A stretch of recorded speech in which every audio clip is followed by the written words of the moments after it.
Hi, Cam here. I'm just continuing I guess, the YouTube video series on the Civilization 4 Succession game, Mary Read, which is being played over at the Civ Fanatics forum in the Succession Games sub-forum. The save that I'm looking at is 500 AD save. I played 14 turns from Bob Roberts' save, and I'm just going to give you a quick rundown, I guess, for completeness sake of the video range in terms of where we're at. Unfortunately, I had a technical hitch and can't give you a live play of my turn set, but nonetheless, we'll just have a look at, I guess, how things are going and where we're at. We have two variant rules with this game. We've got to get a small armada of privateer units out, and that puts a bit of pressure on us to not only get them out but get them experienced.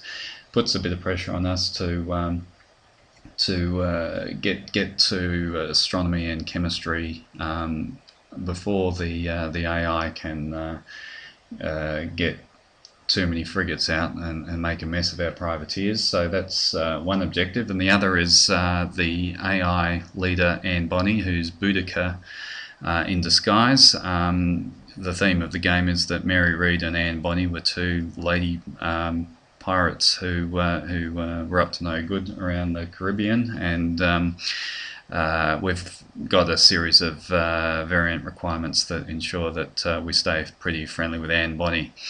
We have met Anne. She's a long way away with us. She's currently in we have enough on our hands mode, which is a little bit worrying because she's right next door to Peter of Russia, and he's one of our better trading partners. The variant requires that we support Anne in her wars if she asks us to. So that's one thing that we have to be mindful of. That will probably upset Peter, and we've already upset to a greater or lesser extent Louis XIV of France. So already. With that said, we've got pretty good relations with Willem van Orange of the Dutch and João of Portugal. So already diplomatically, we're seeing a bit of movement on the landscape. Anne's pretty low in score, and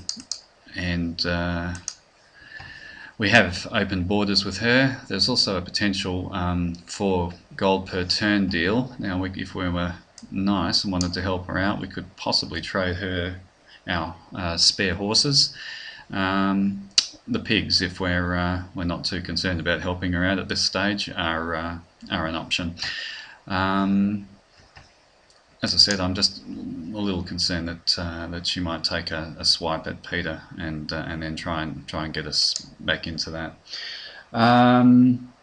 Generally, the game so far has been unusual, not in that unusual that we've found ourselves on a landmass of our own, but unusual in that we've got 5 AIs on the one landmass.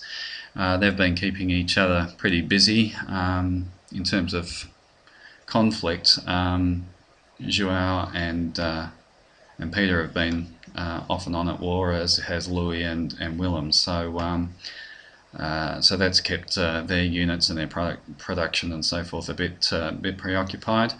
During the turn set, I made 2 trades. One was we were able to trade a spare wine to João for his die, and also we were in pretty good state health-wise, and so had no problem with trading away our spare deer for 7 gold per turn. So that's what happened on the trade front in terms of resources, but on the trade front in terms of technology, we picked up music and then went after self-research compass, seeing that no AI had it, and we're able to use those two techs for, I ended up getting a 2-for-1 for compass by picking up machinery, construction, monotheism, and a net total of 80 gold per turn. So we're now in a better position in terms of getting towards chemistry, which is one of those privateer technologies that we're looking for. and our great engineer at the moment, if he was to be bulbed, would put us well on the pathway towards engineering. So maybe that's an option. But our tech rate's pretty good at the moment, so that's one for the group to consider. Yeah, the builds in front of me during my turn set were pretty, as I said, pretty prosaic by nature. We've got, forges to go up, still a few cities missing lighthouses, granaries. We did build a new city over here, DJ Hero Rocks, named after Davy Jones, the undead hero, and there were rocks over here, so that's that city name. Unfortunately, the first trireme that we got out of the Pirate Bay, despite having a survival rate of nearly 97%, got sunk by this guy, which didn't please me remotely, but got another one going there. Really want to get rid of these two barbarian galleys as quickly as possible, because there's some there's nice seafood there already within our cultural borders, and in the fullness of time we'll be able to get those clams there. Yeah, at the moment I'm starting to feel we've got a better sense of city specialisation. New 2 Pot House, Untamed Shrew, and Peg's Legs Bush, all getting some mines up and presenting themselves as nice production sites. Wine is sort of a nice hybridy sort of a resource to pick up, but otherwise we've got food and iron, and copper and wheat. So those sites are coming along nicely in terms of their production potential. In order to, I guess, balance it, I've started to put some cottages down in the Pirate Bay. I think Vran was thinking that we could convert this into a sort of a workshop site, but my personal view is that all of our commerce at the moment is in Wenches Inlet, and it'd be handy to have another commerce site, because in the fullness of time the Colossus and the Great Lighthouse are going to become obsolete, and we need a sort of a longer term backup plan, I believe, for them. Fishy Fingers is a nice little site as well, and I guess we can talk about what we're going to do with that site in the fullness of time as well.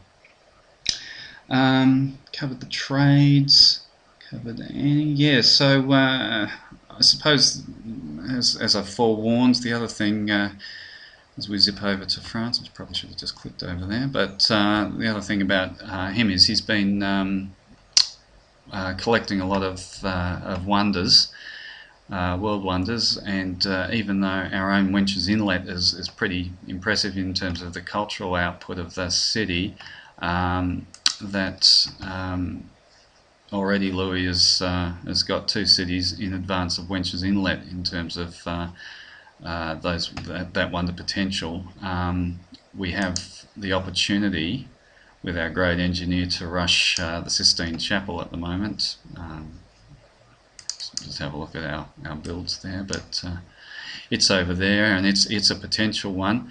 The roster is of the view that we shouldn't burn our great engineer on that wonder, and instead very much target Louis and the French as a potential victim of an invasion, an offshore invasion.